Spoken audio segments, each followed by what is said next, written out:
The next 5 months will be challenging. There's less purchase business seasonally, still tons of business, but rates are high.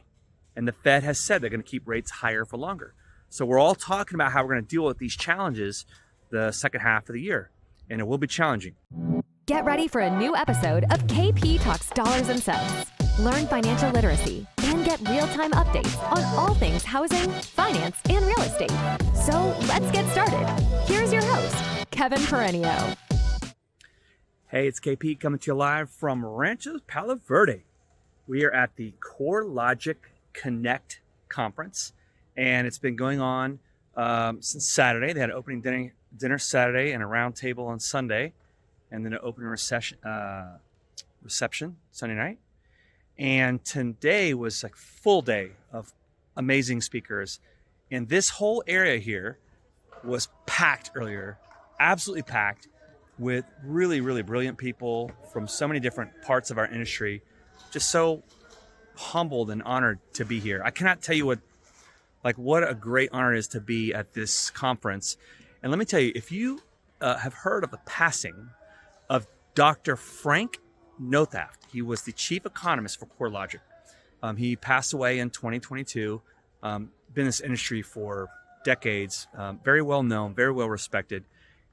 He was paid a very incredible tribute tonight, and a award in his honor was given out, and it was given to Christy Furco, who is CEO of all lending at Wells Fargo and former chair for the Mortgage Bankers Association, just an incredible person herself.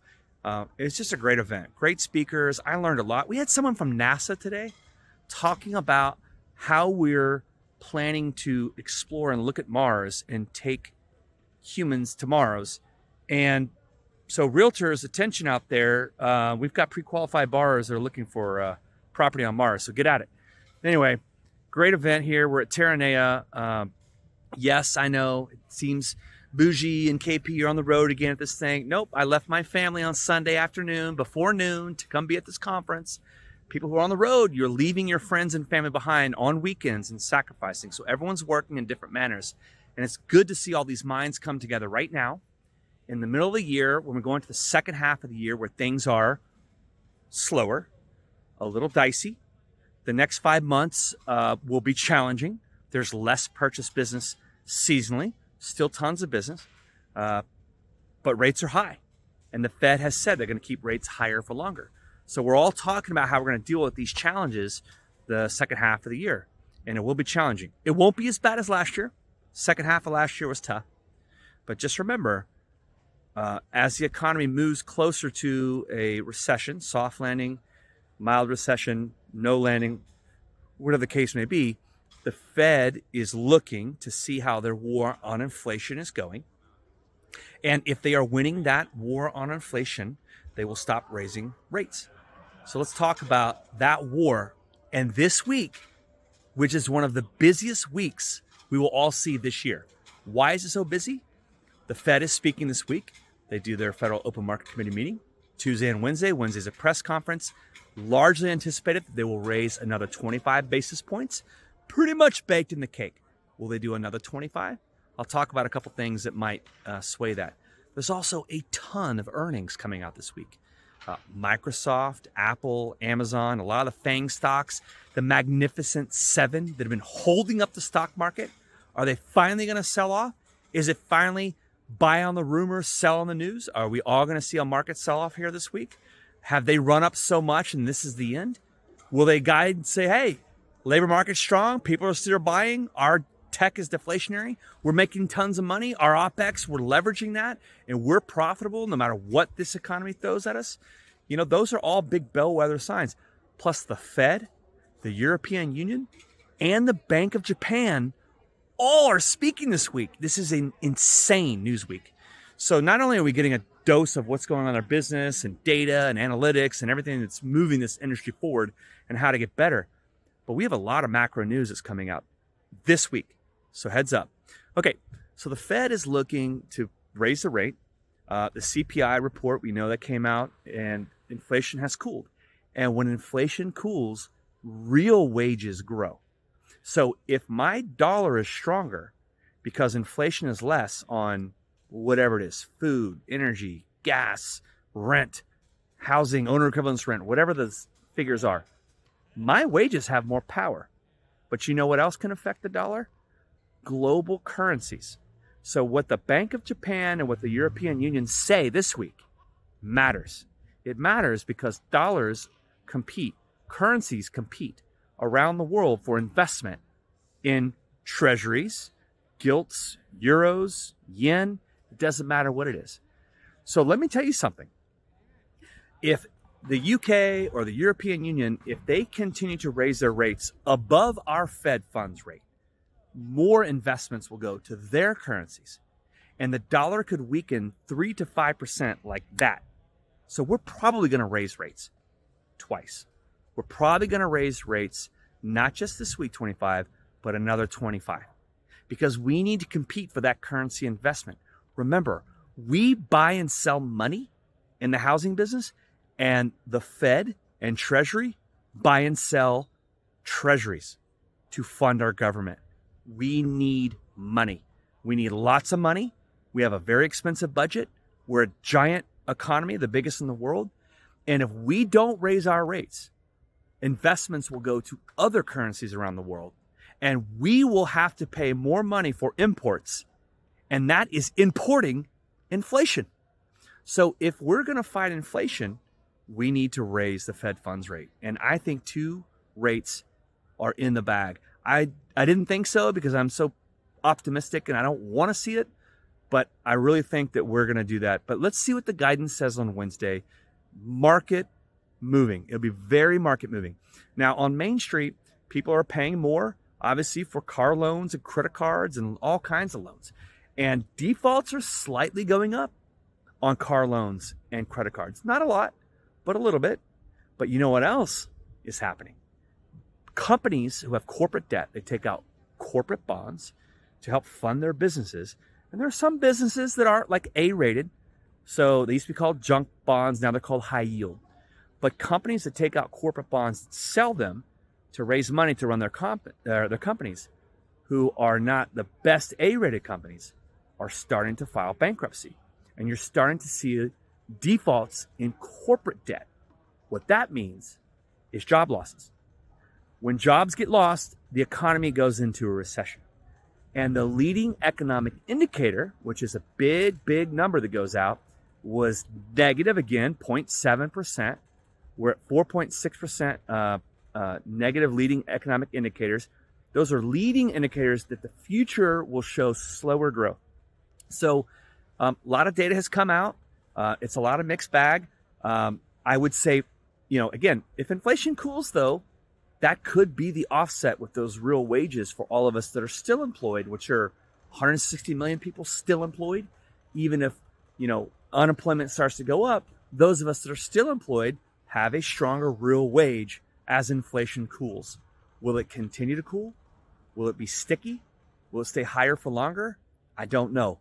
But the Fed can't afford to allow other treasuries like the euros and the yen to compete for our investment dollars and make the dollar value go down, which means we would be importing inflation from around the world. We can't afford that. So the Fed's going to raise rates. I hope you're invested in the market. It's been great. If you've been in the FANG stocks, I'm not a financial advisor. I am not responsible for your losses, only your profits. And I am telling you that this week with earnings is a very important week when it comes to that. Hopefully the Fed is they change their language in a meaningful way, which will impact change with our business. I hope you're all tooling your businesses, and I look forward to getting back to you here later this week with another update after all this great information and data comes out. Have a great night. Cheers. Hey, it's KP coming to you live from Corona, California. Well, it's Thursday night here, not super late, almost midnight, and I'm going to try and get some content out to you before the weekend. We have a huge news day tomorrow. The Fed hath spoken this week, and their biggest inflation gauge, the PCE deflator, the Fed deflator, personal consumption expenditures. That's kind of a real-time look at what we are spending money on. GDP is 70% consumer spending, and the GDP number just came out today, by the way, 2.4%. 2.4% for the second quarter. So this economy is strong, it's resilient, and the Fed is trying to fight that, at the same time fight inflation. But can they engineer a soft landing? I don't know. I'm going to go over my notes from the Fed meeting here. I actually wrote a couple things down. I thought it was important to relay just some things that I had as a takeaway from the meeting. I even wrote it down so I don't forget it. I normally don't do that. I usually just spitball here, but it's been a couple days and a long week and month in, and I know we're all busy. Can you believe that there's basically 5 months left of the year? I mean, if we're going to be in a recession this year, and we're going to lose 2 million jobs between now and the end of the year, I mean, we got 5 months left to do that. That means there would be like net 400,000 jobs lost a month each of the next 5 months, and I don't see it happening. This economy is strong, it's resilient, and if you remember when the Fed was at Jackson Hole, which a year ago, they were at Jackson Hole, he made some comments about the economy being strong and retail sales being strong. Although the last retail sales report wasn't as strong as hoped, it was still pretty strong. He basically tanked the stock market, and everyone got super scared. So the Economic Policy Symposium, right? It's like a Fed meeting within a meeting. It's not truly the Fed, board that's meeting and voting and whatnot. But the Fed chairman, Jay Powell, he makes statements at this meeting. Jackson Hole is a meaningful meeting. So 4 weeks from now, August 24th to 26th, one lunar cycle from now, which we have a half moon at the moment. So we'll have a half moon 4 weeks from now at this meeting. We'll be half baked. Are we going this way? Are we going that way? We're going to find out if his comments move mountains. We'll also have to wait 8 weeks for the September Fed meeting. The next time the Fed will get together, the board, and vote. We'll have the dot plot where they say where they think the economy is going to go. They did just now in this past meeting this week say they do not see a recession this year. So that was an interesting change in comment. So GDP, big deal. I thought that was interesting. I saw a pretty cool comment today. Our good friends at MBS Highway, they wrote down, when they were talking about GDP, they kind of broke it down, 2.4% annualized pace. It is stronger than the 1.8% expected and higher than 2% for Q1. Now, what they said is because PCE inflation data, the data coming out tomorrow, was lower than anticipated in the second quarter, that quarterly inflation data, if it had come in as expected, a little bit higher, then the GDP would have only been 1.6. So if you remember my video from a couple days ago at the CoreLogic Core Connect, I was talking about a weaker dollar in the face of other currencies being sold around the world, that a weaker dollar would create inflation on imports. So we would be importing inflation, and so to speak. And so in this case, less inflation at home led to a higher GDP and higher growth. So our dollar is stronger. It goes farther. It's buying more stuff. And that was unbelievable, 2.4% GDP. I mean, remember, we had some Fed meeting numbers at Q1 thinking we were going to be like at 0.4% GDP for the entire year. Okay, so now we've had a 2 and a 2.4% Q1 and Q2 GDP.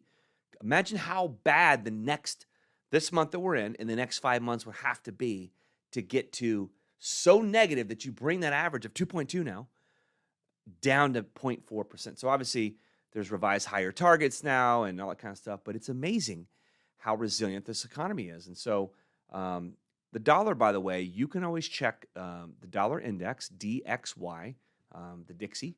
The dollar index, that ticker symbol, you can just Google it and look up a chart and you can see the strength of the dollar. It is a dollar index fund. It's called DXY. You can always look it up. So for the last year, the dollar has been getting weaker and weaker, and it actually it had a trough where its weakest point in the last year was July 12th, and that was when the CPI data came out, the Consumer Price Index. So that June data that came out on July 12th, what was it about that it made the dollar stop going lower and has since been getting stronger? So the dollar has been getting stronger since July 12th, every single day. Why? If that inflation data is seen as, although it was improving, because of a resilient and strong economy. Yet some people are worried it's going to stay higher for longer and not be at that 2% range. But some people believe that we are engineering a soft landing. So I digress. I'm not going to go there, but you could look up all this information for yourself.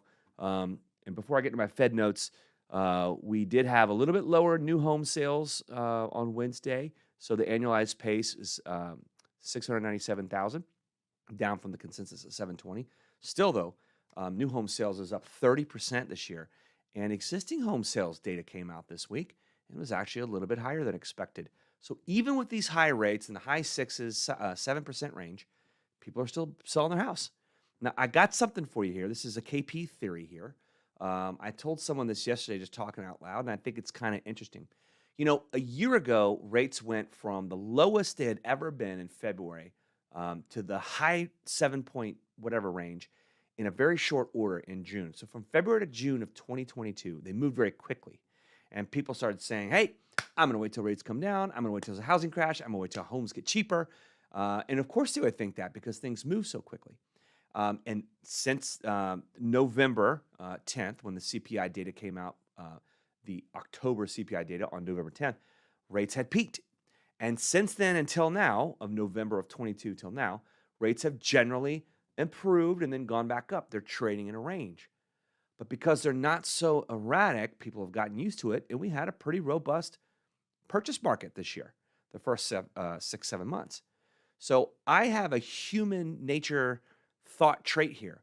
Just as everyone, when rates shot up so quickly in a very short order, we're thinking, hey, let's stop, let's hold back. So remember, last July, the second half of last year sucked, and everyone thought rates were going to get better at some point, and there was going to be a housing crash, but it didn't happen. So now that we've crept back up to the 7% range, I think that mindset that they had when it shot up quickly, now as it goes back down to a range we've already touched, okay? Now that we've gone down to the low 6s and back up to the 7s, I think borrowers and that demand, when they see rates creep down, there's going to be even more demand coming in because they're going to be like, I got to jump on this because I don't want it to go back up, right? So they're not waiting necessarily for the high 5s. Now, of course, we all know if the rates get in the high 5s, it's game on. There's $3 trillion in refinances available. All these first-time home buyers we've been doing in the 6s and 7% range with larger loan amounts don't need to have a much lower interest rate to make a net tangible monthly cash flow benefit. So obviously, I know I'm bullish on this, but I think a year from now, the Fed will start to cut. And when they start to cut a year from now, it's game on.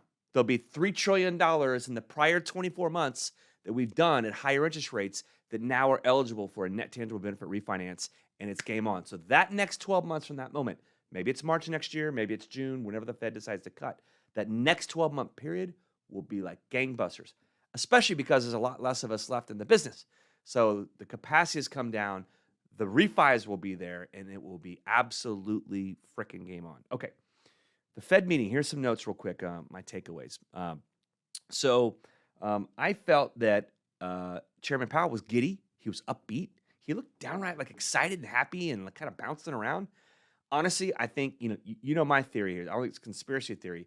I think he's so happy he was able to pull off and have the cover with lagging inflation data when we know in real time inflation's much, much less, 0.1, 0.2, 0.1 per month, CPI, PCE, PPI, whatever number you're looking at.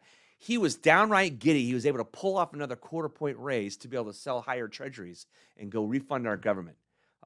Plus, we got one step closer to the end of the rate hike cycle. Doesn't see 2% range until 2025, and he did say we are restrictive. I got some more notes next week I'll talk about, and we'll go over the PCE data. Have a fantastic weekend. Enjoy some time with your family in the summer here. Cheers. You've been listening to KP Talks Dollars and Cents, a top-rated show for those who want to learn about the economy and mortgage environment. Tune in each week for more episodes, and please leave us a 5-star review on Apple Podcasts and Spotify. Kevin Perenio does not render or offer to render personalized investment or tax advice through KP Talks Dollars and Cents. The information provided is for informational purposes only and does not constitute financial, tax, investment, or legal advice. For more info, follow KP Talks Dollars and Cents on all of our social channels.